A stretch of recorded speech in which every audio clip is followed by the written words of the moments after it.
और अब आइए नजर डालते हैं कश्मीर की टॉप न्यूज पर।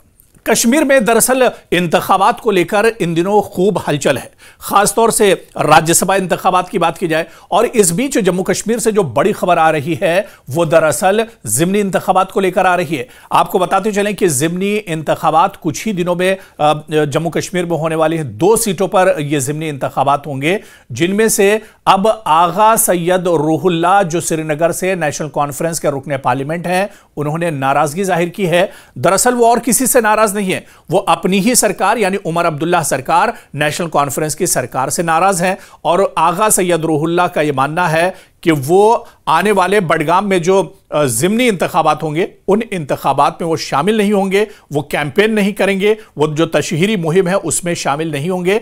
उन्होंने कहा है कि उमर अब्दुल्ला सरकार ने पिछले 1 साल में जो वादे किए वो वादे पूरे नहीं हुए हैं। 1 साल में उमर अब्दुल्ला सरकार ने अवाम के लिए कुछ नहीं किया है। ऐसे में हम अवाम के पास किस मुंह से जाएंगे वोट मांगने के लिए? तो ऐसे में इसे नेशनल कॉन्फ्रेंस के लिए, उमर अब्दुल्ला सरकार के लिए एक बड़ा झटका तस्वुर किया जा सकता है। और आप देखिए कि इस पर बीजेपी का भी बयान सामने आया है। बीजेपी मानती है कि हालांकि यह नेशनल कॉन्फ्रेंस का अंदरूनी मामला है, लेकिन बीजेपी को यहां पर कहने का मौका मिला है। बीजेपी के जम्मू कश्मीर के सदर सत शर्मा ने कहा है कि यह वाकई जो हकीकत है, बीजेपी ने कहा जो हम बात कहते थे वो खुद नेशनल कॉन्फ्रेंस के लोग ही कह रहे हैं कि दरअसल उमर अब्दुल्ला सरकार में कोई काम नहीं हुआ है, सिर्फ बयानबाजी देखने को मिली है। क्या कुछ सत शर्मा ने कहा है, उनका बयान भी हम आपको सुनाते हैं। भारतीय जनता पार्टी का भी कहना है कि नेशनल कॉन्फ्रेंस जो है अपनी उम्मीदों के ऊपर खरा नहीं उतर रही। 1 वर्ष का अंतराल लगभग पूरा हो चुका है और उस 1 वर्ष के अंतराल में जो काम उनको करने चाहिए थे वो काम उन्होंने नहीं किए। अगर किसी को लेकर राग लापा है तो स्टेटहुड को लेकर, 370 को लेकर, 35A को लेकर, जबकि जानते हैं कि 370, 35A दफन हो चुके हैं। यहां तक प्रश्न स्टेटहुड का है। प्रधानमंत्री जी ने आश्वस्त किया है उचित समय आने पर हम लोगों को मिलेगा।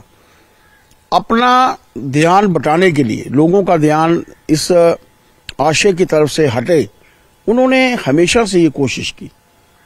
हर एक जानता है और उसी को लेकर राहुल्ला साहब ने भी एक बयान जो है वो दिया है कि अपनी उम्मीदों के ऊपर खरे नहीं उतरे। हम शुरू से कह रहे हैं जम्मू कश्मीर की जनता जो है वो त्राहिमाम कर रही है, त्राही कर रही है। डेवलपमेंट के कार्यों में कमी है।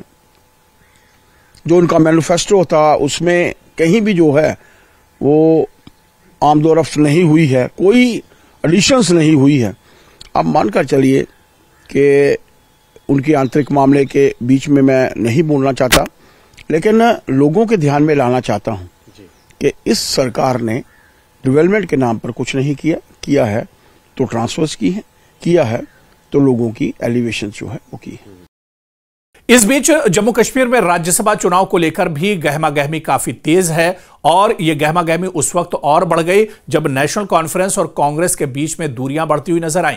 दरअसल नेशनल कॉन्फ्रेंस अपने 3 उम्मीदवारों का ऐलान पहले ही कर चुकी है और चौथा उम्मीदवार कांग्रेस के खेमे से आना था, लेकिन कांग्रेस यह कहते हुए नाराज हो गई कि नेशनल कॉन्फ्रेंस ने उम्मीदवारों के नाम जाहिर करने में या फिर उम्मीदवार चुनने में दरअसल कांग्रेस को कॉन्फिडेंस में नहीं लिया है और कांग्रेस को वो सीट दी जा रही है जो दरअसल सेफ नहीं है।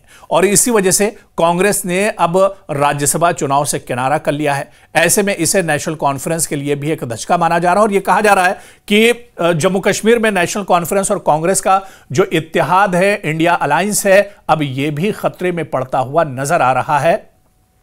लेकिन कांग्रेस की तरफ से क्या कुछ कहना है, यह बयान भी हम आपको सुनाई देते हैं। बाद में जिस तरह की नोटिफिकेशन सामने आई है, ये 3 नोटिफिकेशंस है।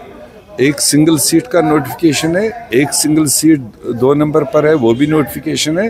तीसरी नोटिफिकेशन 2 सीटों के लिए है। तो कुल मिलाकर 4 सीटें फिलअप करने की बात थी। तो हमने पहले ही कहा कि काउंसिल ऑफ मिनिस्टर बनाने के टाइम पर भी इफ़ाम तफहूम लीडरशिप का नहीं हुआ और कांग्रेस ने ऑप्ट किया उस वक्त हम काउंसिल ऑफ मिनिस्टर में नहीं जाएंगे जब तक कोई ब्रॉड डिस्कशन ना हो कोलिशन का। ये कोलिशन सिर्फ एक मिनिस्टर बनने के लिए नहीं बना है, ये कोलिशन लोगों के जो मसाइल है, लोगों के जो इश्यूज़ है, उनको डिलिब्रेशन होने के बाद ही कोई हतमी फैसला लिया जाएगा। और उसके बाद साल भर में भी कोई कोलिशन का आपस में जो मेजर इश्यूज़ है उनको लेकर कोई डिलिब्रेशन नहीं, कोई मीटिंग नहीं हुई, कोई कोऑर्डिनेशन नहीं हुई। अब राज्यसभा आई तो राज्यसभा में 4 सीटें हैं। कांग्रेस की विलिंगनेस थी कि हम एक सीट लड़े और वो एक सीट सेफ श्योर हो।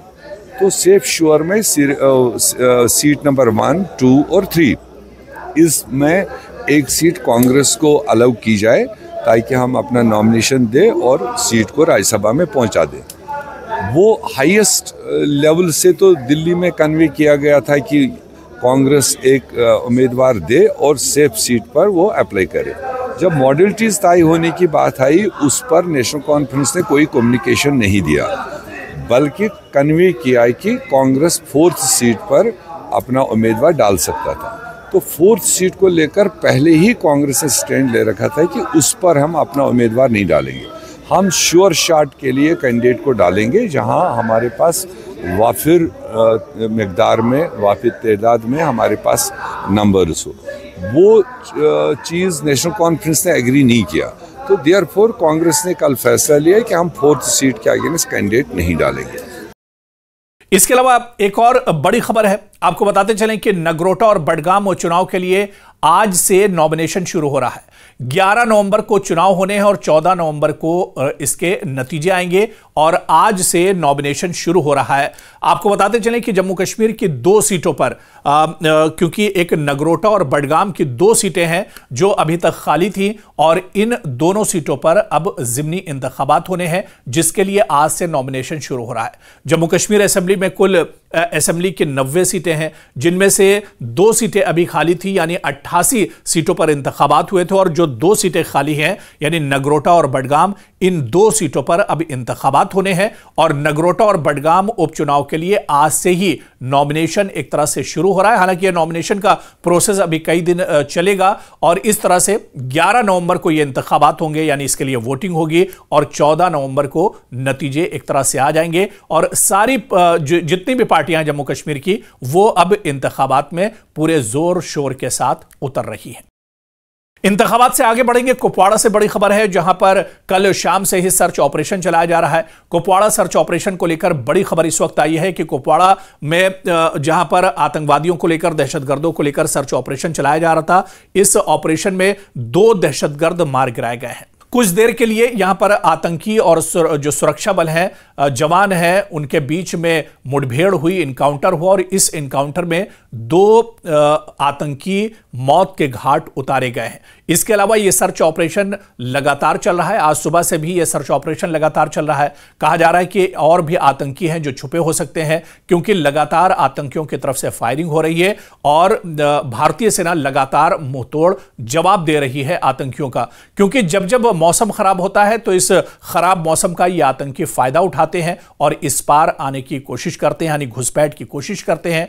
और ऐसे में अब सिक्योरिटी फोर्सेस जिस तरह से मुस्तैद हैं, जिस तरह से हर वक्त तैयार रहती हैं, ऐसे में एक बार फिर से घुसपैठियों की एक और बड़ी कोशिश को सिक्योरिटी फोर्सेस ने नाकाम बनाया है। इस वक्त इस सर्च ऑपरेशन को लेकर कुपवाड़ा में किस तरह के हालात हैं, इस पर हमारे सहयोगी मुकम्मल जानकारी दे रहे हैं।